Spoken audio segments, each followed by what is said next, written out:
विकासखंड मौलाना के शाहू पैलेस इस प्रांगण में आयोजित नशा मुक्ति महिला एकता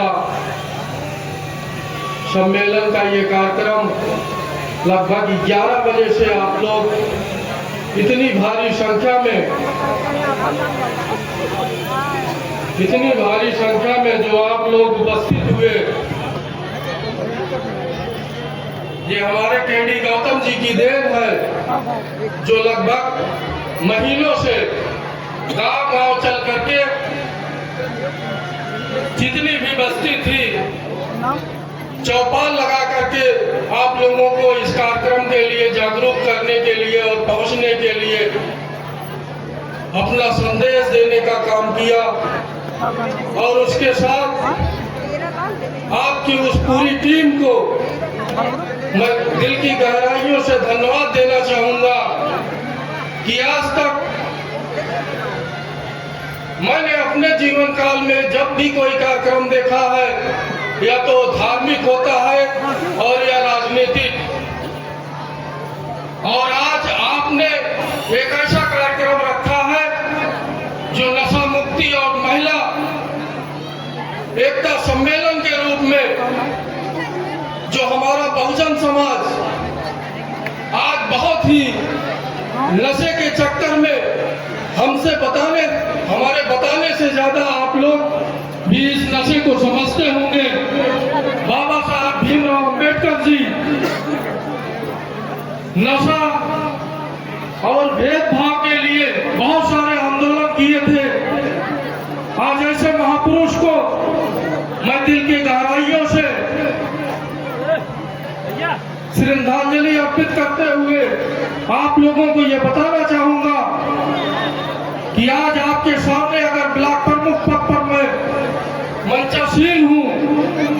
ये डॉक्टर भीमराव अंबेडकर जी की देन है, किसी अन्य का नहीं, जो संविधान को देकर के गए हैं। बहुत सारे सम्मानित हमारे प्रधानगण भी और क्षेत्र पंचायत सदस्य और किसी विभाग के कर्मचारीगण भी आपके बीच में उपस्थित हुए थे। मैं उनको भी ये समझता हूँ कि ये डॉक्टर भीमराव अंबेडकर जी की देन है, जो ये संविधान उन्होंने बना करके हम लोगों के लिए दिए। आज उसी के तहत मैं आप लोगों के बीच में उपस्थित हुआ हूँ। जब मैं ब्लॉक प्रमुख बना, आपका विकासखंड महुआमा के प्रांगण में हमसे बहुत सारे लोगों ने कहा,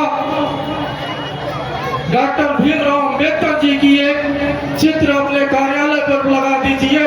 प्रमुख जी, उनका इस देश के लिए, इस संविधान के लिए बहुत बड़ा योगदान रहा है। मैंने कहा चित्र तो अवश्य लग जाएगा, लेकिन हमें कुछ समय दीजिए। तो हमने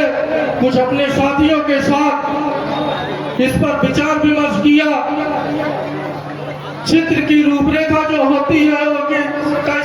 सीमा होती है। कोई भी चित्र अपने कार्यालय या मकान में लगाया जाएगा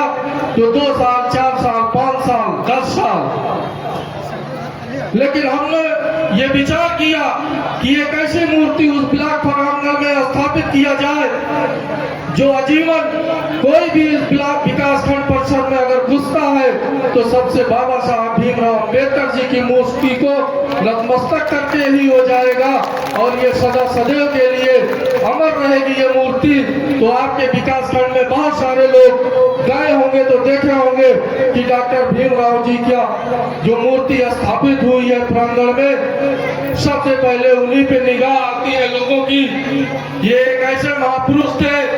जिनका जन्म 14 अप्रैल सन 1891 में महू स्थान के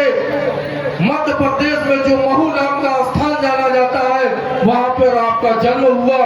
और 6 दिसंबर को आपकी मृत्यु 6 दिसंबर 1956 में दिल्ली में हुई। पिता इनके राम जी मालव जी सकपाल जी के नाम से जाने जाते थे, और माता जी इनकी भीमा भाई सकपाल के नाम से जानी जाती थी। आपकी शैक्षिक योग्यता कोई ऐसे महापुरुष नहीं कि हम लोगों के तरह आप लोगों के बीच में अपनी बातें रख करके आज ये मूर्ति जो स्थापित गांव-गांव क्षेत्र में किसी भी सरकारी कार्यालय में अगर आपकी मूर्ति या चित्र देखने को मिलता है तो आपकी बहुत सारी योग्यताएं भी रही है। आपने कोलंबिया विश्वविद्यालय, लंदन स्कूल और इकोनॉमिक से डॉक्टरेट की डिग्री प्राप्त किए और भारत रत्न से भी आपको सम्मानित किया गया और हमारे इस देश के सबसे पहले कानून मंत्री बने हैं तो डॉक्टर भीमराव अंबेडकर जी बने हैं जो संविधान बनाने के काम किए हैं। आज जितनी माता शक्ति के रूप में हमारी माताएं और बहनें यहाँ पर उपस्थित हुए हैं जो एक स्वतंत्र रूप में के साथ चल करके आई हुई है, ये डॉक्टर भीमराव अंबेडकर जी की देन है जो ये आप लोग आज स्वतंत्र रूप से इस कुर्सियों पर बैठकर अपने समाज के बारे में, अपने परिवार के बारे में, अपने लोगों के वक्ताओं को जो आप लोगों ने स्वतंत्र रूप से सुनने का काम किया है। शायद आप लोग बहुत सारी माताएं बहनें जानती भी होंगी कि ये संविधान के पहले हम लोगों को क्या दशा और दिशा हुआ करती थी, तो ये संविधान मिलने के बाद ही आज हम लोग इस दशा और दिशा को बदलने के लिए एकत्रित हुए हैं। शायद ये संविधान न होता, डॉक्टर भीमराव अंबेडकर जी की देन न होती तो आज हम लोग इस तरीके से इस कार्यक्रम का आयोजन भी न कर पाते। ये बहुजन समाज का नाम आता है जो मैं समझता हूँ कि बहुत सारे लोग समझते होंगे कि बहुजन समाज सिर्फ दलित समाज के नाम से जाना जाता है, लेकिन जो डॉक्टर भीमराव अंबेडकर जी के विचार थे, जो बहुजन समाज को जानते थे, उसमें दलित, पिछड़ा, अल्पसंख्यक, दबे कुचले शोषित समाज के जितने भी लोग थे उन लोगों को बहुजन समाज का नाम देने का काम अगर डॉक्टर भीमराव अंबेडकर जी ने दिया था तो उसी के तहत आप लोग इतनी भारी संख्या में आए और मैं ये समझता था केडी जी से जो बात हुई थी, जो वार्ता हुई थी कि 10 बजे से कार्यक्रम शुरू हो जाएगा और 2 बजे तक कार्यक्रम का समापन हो जाएगा, लेकिन मैं यहाँ पहुँचने के बाद ये आभास हुआ कि कितनी लाव और लगन के साथ लोग 10 बजे आकर के अभी शायद लगभग समय हो चुका है, 4 बज रहे हैं। इतना लंबा कार्यक्रम कभी नहीं हुआ है और न कोई साधन, न कोई पैसा, न कोई लाने वाला, सिर्फ अपने विचारों से अपने समाज के उत्थान के लिए आप लोग इतनी बड़ी संख्या में आए हैं इस विकासखंड महुआमा के क्षेत्र में और ज्यादातर तादाद यहाँ जो विकासखंड के गांव के लोग हैं, मैं उनको तहे दिल से शुक्रिया अदा करना चाहूंगा। बातें तो बहुत लंबी होती है चूंकि समय भी कम है और आप लोग ऊब भी चुके होंगे, लेकिन किसी भी अच्छे कार्य के लिए एक समय सीमा निर्धारित होती है। मैं इस मंच के माध्यम से केडी गौतम जी को आप लोगों के सामने ये कहना चाहूंगा कि आपने जो ये एक अच्छा संदेश देने का काम किया है इन माताओं और बहनों को जागरूक करने के लिए और नशा मुक्ति उन्मूलन को आपने ये जो बीड़ा उठाया है इस विकास खंड के क्षेत्र में ही नहीं, जनपद इलाहाबाद और प्रतापगढ़ के क्षेत्र में कहीं भी कोई भी मेरे लायक जो आप समझेंगे उस हिस्से में मुझे आप देने का काम करेंगे, मैं उस पर खरा उतरने का काम करूंगा। चूंकि ये आप लोगों का ही नहीं, मैं एक हिसाब तक ये भी आप लोगों को कह रहा हूं कि ये बहुजन समाज जो आज लोग समझते हैं कि दलित वर्ग को ही जाना जाता है, ये बहुजन समाज दलित वर्ग ही नहीं, इसमें दबे कुचले शोषित अल्पसंख्यक पिछड़े जितने भी समाज आते हैं सारे लोगों को बहुजन समाज का अगर नारा डॉक्टर भीमराव अंबेडकर जी ने दिया था तो उसी नारे के तहत मैं भी आपके साथ कंधे से कंधा मिलाकर खड़ा मिलूंगा। और मैं ये जो डॉक्टर साहब के सिर्फ 3 नारों का जो 3 शब्द दिए थे अगर उस पर बात की जाए तो बहुत लंबी चौड़ी होगी कि आप लोग शिक्षित बनो। आज जो समाज में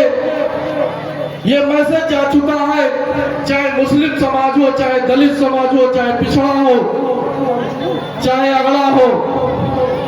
कि नौकरियां तो मिलती नहीं है उनके अभिभावक जो होते हैं। लेकिन आप लोग ये समझ लीजिए कि शिक्षा एक नौकरी की ही देन नहीं होती है। शिक्षा एक अच्छा जीवन जीने के लिए शिक्षा बहुत जरूरी हो गई है। अगर आप एक अच्छी किसानी भी करते हैं, अगर आप जानवर भी पालते हैं या कोई बिजनेस करते हैं, दुकान करते हैं, तब भी आपके लिए शिक्षा बहुत जरूरी है। माननीय डॉक्टर भीमराव अंबेडकर जी ने ये सबसे पहला नारा दिया था, शिक्षित बनो और शिक्षित बनो और दूसरा संघर्ष करो। केडी जी ने अभी संघर्ष के बारे में आप लोगों को विस्तार से बताया, तो संघर्ष के बारे में ये भी कहना है, संघर्ष सही दिशा और दशा के रूप में हमको आपको करना चाहिए। उसी का नाम संघर्ष दिया गया। और संगठित रहो। तीसरा नारा जो डॉक्टर भीमराव अंबेडकर जी का था, संगठित बनो। संगठित रहने में जो आज इतनी संख्या में आप लोग इस प्रांगण में उपस्थित हुए, हमारे बहुत सारे बुजुर्ग साथी और नौजवान साथी भी इस क्षेत्र से उपस्थित हुए, ये एक संगठित होने का काम था। संगठित होकर के आप लोगों ने ये संदेश दे दिया इस क्षेत्र में कि हम लोग भी अब जागरूक होंगे और अपने हक और हुकूक को अपने संविधान के तहत मानने का काम करेंगे। और इसी नारे शिक्षित बनो, संगठित रहो और संघर्ष करो, इसी नारे के तहत मैं अपनी वाणी को विराम देता हूं। जय हिंद, जय भारत।